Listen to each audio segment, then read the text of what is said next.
Hey guys, my name is Artyom. I'm the owner of Futsal Internet College. This is a place where you can find a lot of info about futsal coaching, management, tactics, and also some other interesting stuff about futsal. Our web address is www.futsalico.com.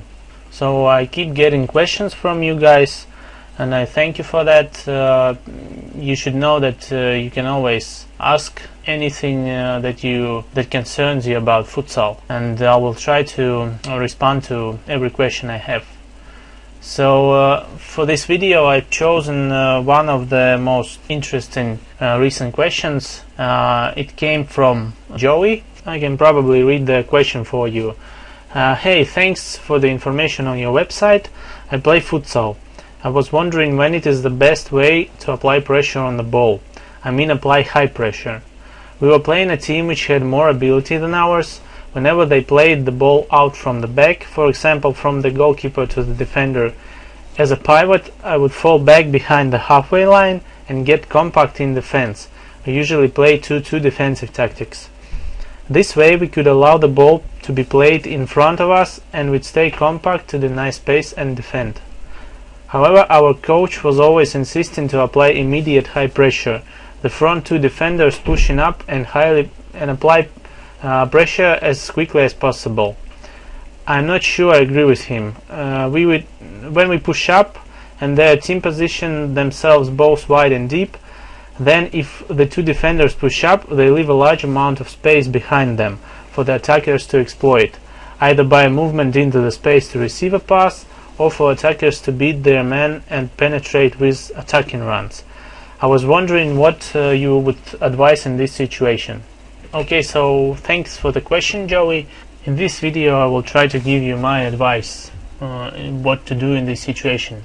Well, first of all, the high pressure when the team is using 2-2 formation is a very effective way to defend against the technically superior teams, and against the teams that have a little more experience than yours. And also, if the team is losing, so it's probably pretty hard to tell whether your coach was right or wrong there, because the situation may differ. I don't know what was your situation there, but if your team was losing, then yes, you can apply these tactics. It may be very effective. But there are a couple of things to remember here. First of all, two of the defenders here should push up very closely to these two attackers of the opposing team. Second is when the ball is played from the goalkeeper to the defender here, then, well, if it's the right defender of the opposing team, then the left attacker here of your team has to pressure him, and at the same time the right attacker should drop back to the middle in order to cover this middle section. This is very important because if this left striker will be beaten to the flank here, for example, or to the middle, then this player here takes the responsibility of covering this player.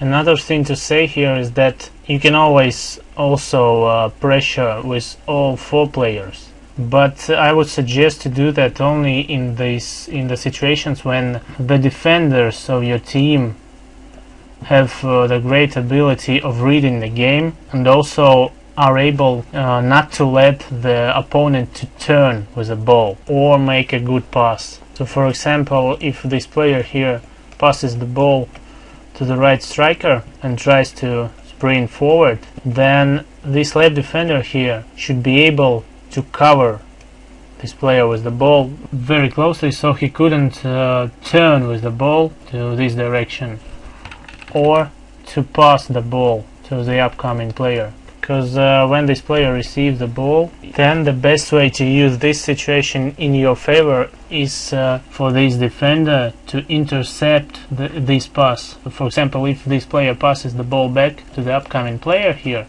then if left defender here intercepts the ball here somewhere, then yes, your team will have a better positioning because they will have 3 attacking players against 2 defenders here.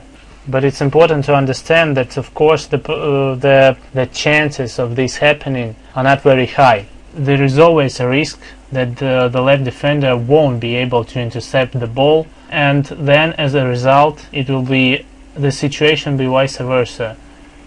3 of your opponents will be up against 2 of your defenders here. So what I would suggest is that when you apply this high pressure, you simply use one of your strikers to cover the middle section of the pitch.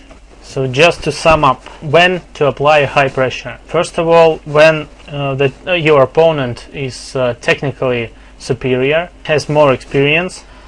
Second is when your team is losing the game. Third, you apply the high pressure when the ball is played from the keeper to the defender, because in this situation the keeper is not a passing option anymore until the ball crosses the halfway line or goes out. So this is an ideal situation to apply high pressure, because the right defender here won't be able to make a back pass to the goalkeeper.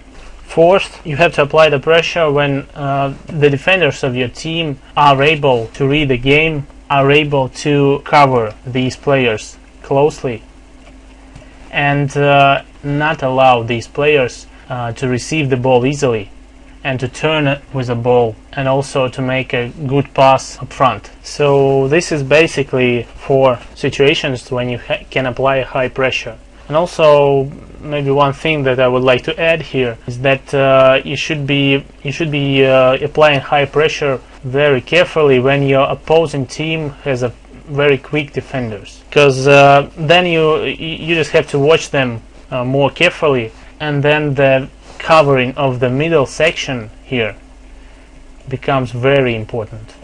And also, the last but not the least, when you apply high pressure, you would want to have 4 quick players on the pitch, because it is very important when you pressure to be able to get back to the defense as quickly as possible if you, for example, if you are outplayed up front. Because if you don't get back in time, the opposing team players will know that they have more time to make a very good attacking play. But if they, on the other hand, will know that your players, after they lose their positioning, are going back to defend very quickly, then the opposing team players will be rushing in all their decisions and all their movements, and will more likely make a mistake. So that's probably it. I hope I answered your question. And just as a reminder for everybody else, I would like to say that you can always ask your most concerning question about futsal. It's www.futsalico.com.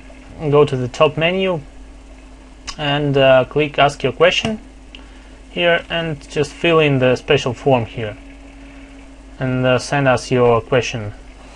We'll try to do our best to respond in time, but please be patient, because we have a lot of questions, but we will try to answer all of them. Also, don't forget to subscribe for our free futsal tips. You can do that on our website also. It's in the left menu here, and those tips will come to your email once in a week, and there is a lot of useful information in there. And also, if you do subscribe, you will receive a gift from us. This is ebook, 3 documents every futsal manager must have. A lot of interesting stuff out there also. So I'll see you later.